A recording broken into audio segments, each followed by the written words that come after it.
વસુદેવસુતં દેવં કંસચાણૂરમર્દનમ દેવકી પરમાનંદમ કૃષ્ણં વંદે જગદ્ગુરુમ. સર્વ હરિભક્તોને મારા જય શ્રી કૃષ્ણ. પુરુષોત્તમ મહિનાની આપ સર્વને ખૂબ ખૂબ શુભકામનાઓ. પુરુષોત્તમ મહિનો આપણા માટે ખૂબ ફળદાયી નીવડે અને એમાં પણ આજે એકાદશીનો દિવસ એટલે એકાદશીના દિવસે તો ઉત્તમ, અધિકમાં પણ અધિક ફળ. અધિકમાં પણ અધિક ફળ એટલે ખાસ કરીને અધિક માસની એટલે કે પુરુષોત્તમ માસની એકાદશી. પુરુષોત્તમ માસની બંને એકાદશી, શુક્લ પક્ષની એકાદશી અને કૃષ્ણ પક્ષની એકાદશી, બંને એકાદશીનું ખૂબ ઉત્તમ ફળ પ્રાપ્ત થતું હોય છે. શુક્લ પક્ષની જે એકાદશી હોય એ એકાદશીના વ્રતનું તો કહેવું જ, આ વ્રતથી અનેક પ્રકારના ખૂબ સારા ફળ પ્રાપ્ત થાય છે. શુક્લ પક્ષની એકાદશીને આપણે કમલા એકાદશી પણ કહેવાય અને કમલા એકાદશીનું ફળ ખૂબ જ મહત્ત્વનું છે. આમ તો 12 મહિનાઓની સુદ પક્ષ અને વદ પક્ષ એટલે કે શુક્લ પક્ષ અને કૃષ્ણ પક્ષની એકાદશીના મહત્ત્વ વિશે જાણવાની જે કામના છે એ યુધિષ્ઠિરજીને થઈ હોય. માટે યુધિષ્ઠિરજી એકવાર કૃષ્ણ ભગવાનને પૂછે છે કે દરેક મહિનાની જે એકાદશી આવતી હોય છે એકાદશીનું મહત્ત્વ શું હોય છે અને એમાં પણ બધી જ એકાદશીઓ હોય એમાં સૌથી ઉત્તમમાં ઉત્તમ ફળ આપવાવાળી એકાદશી કઈ છે?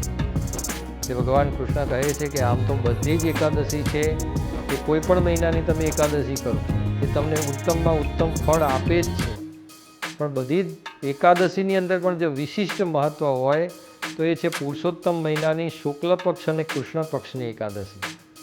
આજે ભગવાન કૃષ્ણ કહે છે કે હું તમને શુક્લ પક્ષની એકાદશીને માટે હું તમને જે છે એની કથા એવું કહીશ કે શુક્લ પક્ષની એકાદશી અનેક પ્રકારના સુખ, શાંતિ અને ધન વૈભવ આપે છે.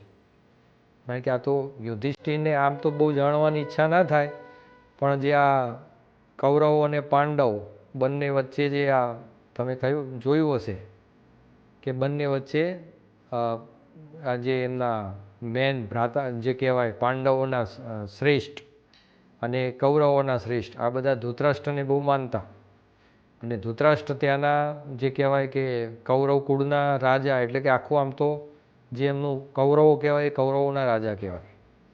એ કૌરવ કુળના પુરુવંશ, એ જે વંશનું નામ આખું પુરુવંશ કહેવાય અને પુરુવંશના એ રાજા હતા અને એમનું નગર જે કહેવાય હસ્તિનાપુર, એટલે હસ્તિનાપુરના એ રાજા કહેવાય અને હસ્તિનાપુરનું રાજ્ય ખૂબ શાંતિથી ભોગવતા હતા.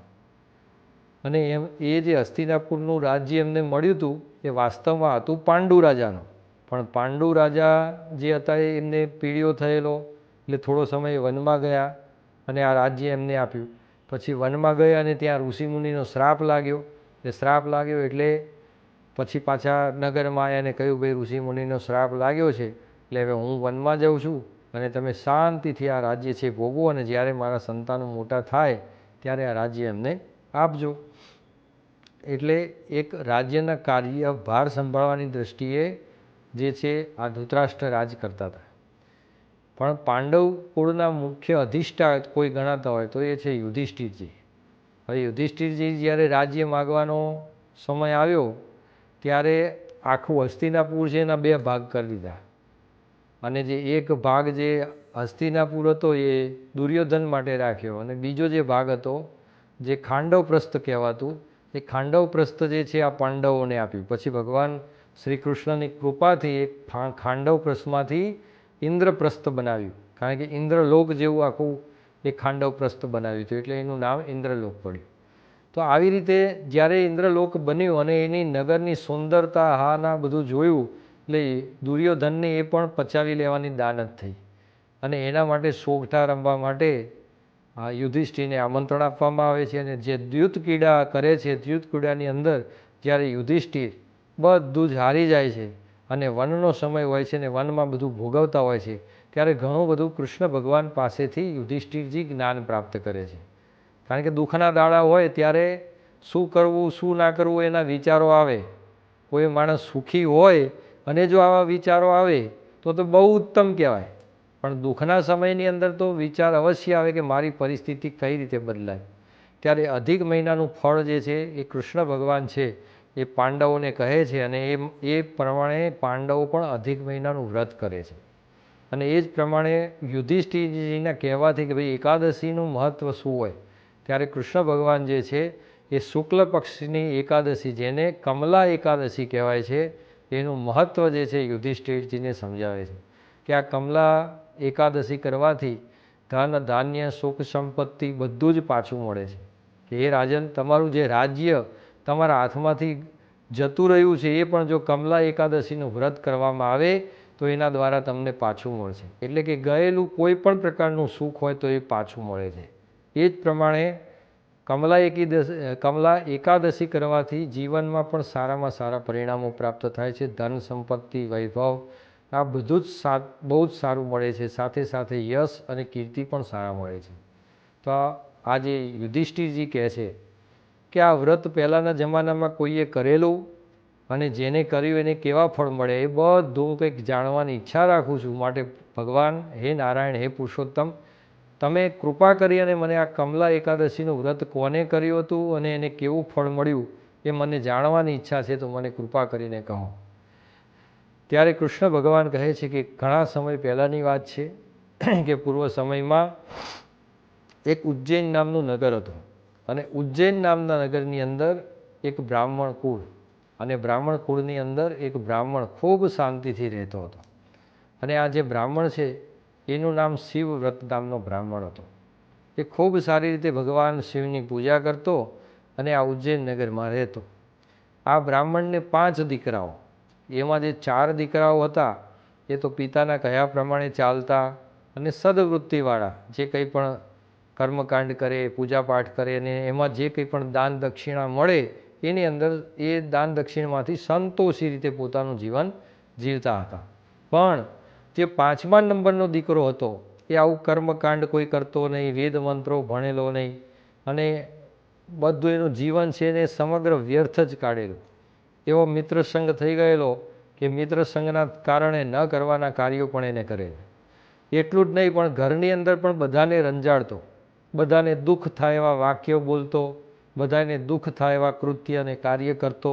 એટલે આ બધું જોઈ જે બ્રાહ્મણના પ્રમાણમાં ન શોભે એવા કાર્યો કરતો, એટલે એનાથી આખું ઘર દુઃખી થઈ ગયું અને એના કારણે એના પિતાજી હતા એ પિતાજીએ એને ઘરમાંથી બહાર કાઢી મૂક્યો અને કહ્યું કે તું આ ઘરમાંથી બહાર જતો રહે, તારો ધન સંપત્તિ વૈભવ ઉપર કોઈ અધિકાર નહીં અને હવે તું ગામમાં પણ દેખાતો નહીં. એટલે બ્રાહ્મણ તો પછી પિતાની આજ્ઞા લઈ અને જતો રહ્યો અને એ તો ગામમાંથી પણ દેશવટો આપી દીધો કે હવે તારે જ્યાં જવું હોય જ્યાં, પણ આ નગરમાં તું ના જોઈએ. એટલે બ્રાહ્મણને એટલું ખોટું લાગ્યું તો એ તો ચાલવા માંડ્યો. ઘણા બધા પોતાના મિત્રો પાસે જાય છે, મિત્રોને કહે છે અને મિત્રને કહે છે પણ કોઈ મિત્ર એની મદદ કરતું નથી. એટલે વાસ્તવમાં એને પસ્તાવો થયો કે જ્યાં સુધી હું પિતાજીના ઘરે રહેતો, પિતાની ધન સંપત્તિ મને મળતી, એ બધું હું મિત્રો પાસે ખર્ચતો, ત્યાં સુધી તો બધા મિત્રો મારા ખાસ ભાઈબંધ બનીને રહ્યા. પણ આજે મારી પરિસ્થિતિ જ્યારે બદલાઈ ત્યારે મિત્રો પણ મારા સગા થતા નથી. આમ જીવનમાં પણ આપણી પાસે એવું જ છે. આપણી પાસે ધન સંપત્તિ હોય, વૈભવ હોય, સારું માન હોય, ત્યારે બધા જ આપણા સગા થવા સામેથી દોડે આવે છે અને આપણી કીર્તિના કારણે આપણું નામ વટાઈ અને બીજાને પણ કહે છે કે જો હું આમનો ભાઈ થાઉં અથવા તો હું આમના સગા થાઉં, આમ કહેતા હોય. પણ જ્યારે આપણો પરિસ્થિતિ અને દસકો બદલાય ત્યારે કોઈ સામેથી બોલે કે ભાઈ તમારા ભાઈ તો આ ફલાણા ભાઈ છે ને, ત્યારે કે ના ના એ તો અમારા દૂરના સગા થાય, અમારે એમને બહુ લેવા દેવા નહીં. આવું જીવનમાં બનતું હોય છે અને આ હકીકત છે. કળિયુગની અંદર તો અત્યારે ઘણું આવું બધું બને છે અને આવા સંજોગોની અંદર આજે આ જ અનુભવ આ બ્રાહ્મણ કુમારને થાય છે. બધા મિત્રોની પાસે જાય છે, કંઈ મદદ માગે છે પણ કોઈ મદદ આપતું નથી. એટલે એને વૈરાગ્ય જાગે છે. એને થયું છે કે મેં પિતાનું કહ્યું માન્યું નહીં અને ઘરની અંદર ખૂબ જે પ્રેમ ભાવથી મારે રહેવું જોઈએ એના બદલે બધું તોછડાઈ ભર્યા વર્તનથી રહેતો, ના કરવાના મેં કૃત્યો કર્યા. બ્રાહ્મણ સમાજમાં મેં જન્મ લીધા પછી બ્રાહ્મણને શોભે એ પ્રમાણે મારે ધર્મ કર્મના કાર્યો કરવા જોઈએ, એ છોડી અને મિત્રોની સાથે મેં અધમ પ્રકારના કાર્યો કર્યા છે. માટે હવે મારા પિતાને નીચું દેખાય એવું મારે કરવું નથી. હું કંઈક મારા જીવનમાં બનીશ તો જ મારા પરિવારને મળીશ અને તો જ એમને મારું મોઢું બતાવીશ, નહીં તો ક્યારે મારા પરિવારને મળીશ નહીં. આવી મનની અંદર ગાંઠ બાંધી અને બ્રાહ્મણ કુમાર નીકળી જાય છે. બ્રાહ્મણ કુમાર ધીમે ધીમે ધીમે જેમ ચાલતો જાય છે એમ એને ભૂખ અને તરસ પણ ઘણી બધી સતાવતી જાય, છતાં પણ નગરોના નગરો પાર કરે છે અને ખૂબ એક નદીના કિનારે ઘણા બધા સમય સુધી એ વ્રત જપ તપ અને ઉપાસના ચાલુ કરે છે. આમાં જોજો, બ્રાહ્મણ જ્ઞાતિના યુવાન, બ્રાહ્મણો અને અન્ય જ્ઞાતિ, એમાં ઘણો ફરક પડી જાય છે. અન્ય જ્ઞાતિના લોકો કોઈ પણ પ્રકારનું પાપ કર્યું હોય ને તો એ પાપ કર્યા પછી એનો પસ્તાવો થતો નથી જલ્દી, અને કદાચ પસ્તાવો થાય તો એને કયું વ્રત જપ તપ કરવું કે એનો પ્રાયશ્ચિત થઈ જાય અને એ બધું દૂર થઈ જાય એ એમને ખબર હોતું નથી. પણ બ્રાહ્મણ જે હોય, કોઈ પણ પાપ કર્યું હોય અને પાપ કર્મ પણ એના હાથે થયું હોય તો એ બ્રાહ્મણ એ પાપ કર્મને વારી લે છે, કારણ કે વ્રત જપ તપ ઉપાસના અને સંધ્યા વંદનવાળો હોય છે. એ ધીમે રહી અને પોતાના રસ્તે ચડી જાય, અને બીજું કંઈ નહીં તો ગાયત્રી મંત્ર કરવાનું પણ શરૂ કરી દે તો એ પોતાનું જે કંઈ પણ પાપ થયું હોય છે પાપને બાળીને ભસ્મ કરી દે છે, પ્રાયશ્ચિત કરી લે છે. અને પ્રાયશ્ચિત જ્યારે થઈ જતું હોય અને પાપ બળી જતું હોય તો એના સારા ફળ એને જીવનમાં પ્રાપ્ત થઈ જતા હોય છે. એટલે બીજા લોકો તો એમ સમજતા હોય કે આ બ્રાહ્મણ તો આવું હતું, તેવું હતું, આમ હતું, તેમ હતું, પણ ક્યારે એને પ્રાયશ્ચિત કરી અને એના જે પાપો હોય એ બાળીને એને ભસ્મ કરી નાખ્યા હોય એ લોકોને ખબર પણ હોય નહીં, અને એના કારણે પછી એના જીવનમાં સિદ્ધિ મળતી હોય છે એને, અને ખૂબ સારી એની પ્રગતિ થતી હોય છે. આ બ્રાહ્મણનું નૈષ્ટિક કર્મ છે. એવી રીતે આ બ્રાહ્મણ ઘણા બધા એને એવા કર્મો કર્યા હતા કે જેના કારણે કોઈ ક્ષમા મળે એવી નથી, પણ એને વિચાર્યું કે મારે હવે મારું પ્રાયશ્ચિત કરવું છે. જે અત્યાર સુધી થયું એ જે થયું એ, પણ હવે મારે મારું પ્રાયશ્ચિત કરવું છે. અને એને પ્રાયશ્ચિત એનું સ્ટાર્ટ કર્યું અને અનેક પ્રકારે વ્રત જપ તપ ઉપાસના કર્યા, ગાયત્રી માતાનું વંદન કરી અને 1.25 લાખ ગાયત્રી મંત્રના જાપ કર્યા. એ ઉપરાંત અનેક પ્રકારના વ્રત અને જપ તપ ઉપાસના આરાધના બધું કરવા લાગ્યો.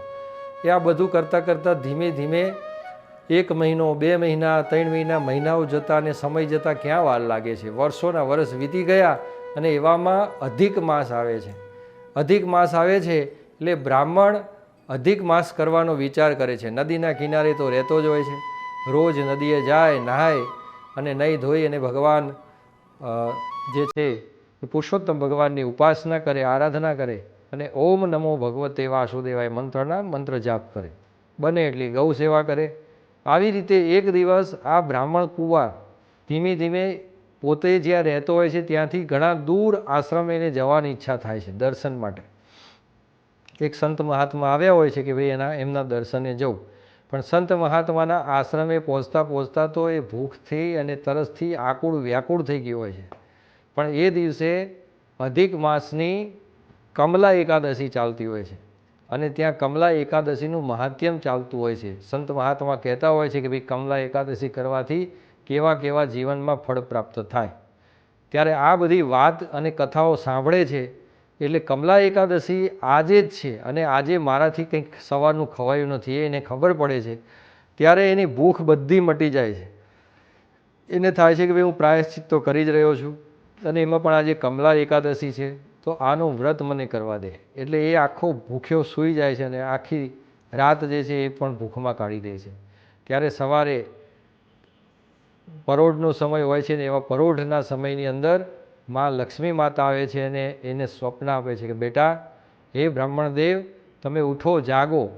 અને જેવા બ્રાહ્મણ સ્વપ્નમાં જાગે છે ત્યાં તો લક્ષ્મીમાં જે છે લક્ષ્મી માતાના એમનું દર્શન થાય છે. એટલે લક્ષ્મી માતાનું વંદન કરે છે કે જયંતી મંગલા કાલી ભદ્રકાલી કપાલિની દુર્ગા ક્ષમા શિવા ધાત્રી સ્વાહા સદા નમોસ્તુ. તેમાં ભગવતી, હું તમને વંદન કરું છું. તમારા દર્શન આજે મને ક્યાંથી? મેં તો જીવનમાં ઘણા પાપ કર્યા છે અને પાપ એટલા કર્યા છે કે એના પ્રાયશ્ચિત માટે હું વિચારું છું કે હું બ્રાહ્મણ થઈને આવા પાપ કર્યા તો પણ મને આમ કમી આવી જાય છે, અને છતાંય મારા ઉપર કૃપા કરી અને તમે મને દર્શન આપ્યા તો હું ધન્ય થયો છું. બોલો માતા, શા માટે પધાર્યા છો ને હું આપની શું સેવા કરી શકું? ત્યારે લક્ષ્મી માતા કહે છે કે આજે તારાથી અજાણતા પણ જે કમલા એકાદશી થઈ છે એ મારી એકાદશી છે ને એના માટે હું તને ફળ આપવા માટે આવી છું. આજથી તારી દિશા અને દશા બદલાશે, તું ખૂબ સુખી અને સંપન્ન થઈશ, ખૂબ સારી ધન સંપત્તિ અને વૈભવ તને પ્રાપ્ત થશે. માટે તું તારા આશ્રમમાં જઈ અને ભગવાનનું નામ લેજે અને એકાદશી વ્રતનો નિયમ ચાલુ રાખજે. એટલે તરત જ આ બ્રાહ્મણ કુમાર બોલે છે કે મા ભગવતી, મારે આ એકાદશી કઈ રીતે કરવી અને આ એકાદશીનું વ્રત કઈ રીતે થાય, મને બધું સમજાવો. ત્યારે એકાદશી વ્રતનો આખો મહિમા સમજાવે છે કે બ્રહ્મ મુહૂર્તમાં ઉઠવું, ખાસ કરીને ઉપવાસ કરવો, ફળ અને દૂધ લેવા, ભગવાન વિષ્ણુ ભગવાન છે એમની મૂર્તિ અથવા પુરુષોત્તમ ભગવાનની મૂર્તિનું સ્થાપન કરી અને ઓમ નમો ભગવતે વાસુદેવાયના મંત્ર જાપ કરવા અને એ રીતે દિવસ આખો પસાર કરવો. સાથે રાત્રિના સમયે જો સમયની અનુકૂળતા હોય તો ખાસ કરીને રાત્રિએ જાગરણ કરવું અને જાગરણ કર્યા પછી રાત્રિના સમયે પણ ભગવાનના જે કોઈ પણ સારા ભજન હોય, સારા ગીતો હોય અથવા તો સારા કીર્તનો હોય એ ભગવાનના કીર્તન કરવા અને ખાસ કરી અને ભગવાનમાં તલ્લીન થઈ અને એમનું ધ્યાન ધરવું અને આ રીતે ભજન યજન કીર્તન કરવા અને આખી 11 જે છે પૂર્ણ કરવી. ખાસ કરી અને શ્રમને પણ અપનાવો, ખાસ કરી અને કોઈની મદદ થતી હોય તો કરવી અને કોઈના મદદરૂપ થઈએ એટલે શ્રમથી પણ દાન કરવું, આપણા શરીરથી પણ બને તો શ્રમ દાન કરવું. તો આ પ્રમાણેનો જ્યારે કમલા એકાદશીનું આખું મહાત્મ્ય સાંભળે છે ત્યારે બ્રાહ્મણ દેવ છે એમને નિર્ણય કર્યો અને એમને કહ્યું કે જ્યારે જ્યારે પણ અધિક મહિનો આવશે ત્યારે હું આ કમલા એકાદશી કરીશ અને એ સિવાય દરેક જે સુદ પક્ષની અને વદ પક્ષની જે મહિનાની એકાદશી આવશે એ શુક્લ પક્ષ અને કૃષ્ણ પક્ષ બંને એકાદશીનું વ્રત કરીશ. અને એવી રીતે બ્રાહ્મણ દેવ માતાજીના કહ્યા પ્રમાણે અને જે બતાવ્યા છે એ પ્રમાણે માતાજી એમના બધું વૃત્તાંત કહી અને અદૃશ્ય થઈ જાય છે. કહે છે સાથે સાથે કે ભાઈ 12ના દિવસે પારણા કરવા એ પણ માતાજી કહીને ગયા હોય છે. એટલે માતાજી તો અદૃશ્ય થઈ જાય છે, પણ બ્રાહ્મણ દેવ માતાજીના કહ્યા પ્રમાણે જે પણ શુક્લ પક્ષ અને કૃષ્ણ પક્ષની એકાદશી આવે એ કરે અને એના કારણે એમને અતિ ઉત્તમ ફળ પ્રાપ્ત થયા. કમલા એકાદશીના દિવસે બ્રાહ્મણને મા ભગવતી મા લક્ષ્મીજી પ્રસન્ન થયા અને લક્ષ્મીજીએ પ્રસન્ન કરી સ્વયં બ્રાહ્મણને ધનવાન બનાવવાનું વરદાન આપ્યું. એટલા માટે એકાદશીને કમલા એકાદશી કહેવાય છે. જે કોઈ પણ પૂર્ણ શ્રદ્ધાથી આ કમલા એકાદશી કરે છે એના જીવનમાં ધન સંપત્તિ અને વૈભવ અદ્ભુત આવે છે. એને કોઈ પણ દિવસ અન્ન અને ધનની તંગી રહેતી નથી. આ કમલા એકાદશીનું મહત્ત્વ છે. આમ કૃષ્ણ ભગવાને આ મહત્ત્વ યુધિષ્ઠિરને સમજાયું. કૃષ્ણ ભગવાને કહ્યું કે આ બ્રાહ્મણ કુમારે આ એકાદશી કરી એના કારણે ખૂબ જ ધન સંપત્તિવાન થયો, ખૂબ સારી ધન સંપત્તિ એને જીવનમાં પ્રાપ્ત કરી. ધન સંપત્તિ પ્રાપ્ત કર્યા પછી, સદ્ગુણો પ્રાપ્ત કર્યા પછી અને તપની ઉન્નતિ કર્યા પછી એક શુદ્ધ અને સાત્વિક બ્રાહ્મણ બન્યા પછી એને એવું થયું કે હવે હું મારા ઘરે જઉં. એટલે ઘરે આવે છે. ઘરે એના પિતાજી, ભાઈઓ આ બધા એને જુએ છે, એને સુખી સંપન્ન જુએ છે.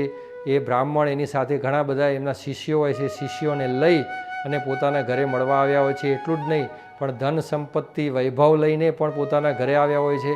બધા ભય કરતાં સારામાં સારું ધન સંપત્તિ પણ એમને પ્રાપ્ત કરી હોય છે. અને આના કારણે આખા ગામની અંદર આ બ્રાહ્મણ કુળની યશ, કીર્તિ, માન અને મર્યાદા બધું વધે છે. અને આમ પિતાજીની યશ અને કીર્તિમાં બ્રાહ્મણ દેવ વૃદ્ધિ કરે છે. આમ આ રીતે આ બ્રાહ્મણ દેવને આ એકાદશીનું ખૂબ ઉત્તમ ફળ મળેલું. આવું કૃષ્ણ ભગવાન પાસેથી જ્યારે યુધિષ્ઠિરે સાંભળ્યું ત્યારે યુધિષ્ઠિર પણ કમલા એકાદશી કરે છે અને એના કારણે મહાભારત જેવું યુદ્ધ છે એ જીતી અને એ પણ ધન, વૈભવ અને રાજ્ય સુખને ભોગવે છે. આમ આ એકાદશીનું આટલું ખૂબ સારું મહત્ત્વ છે.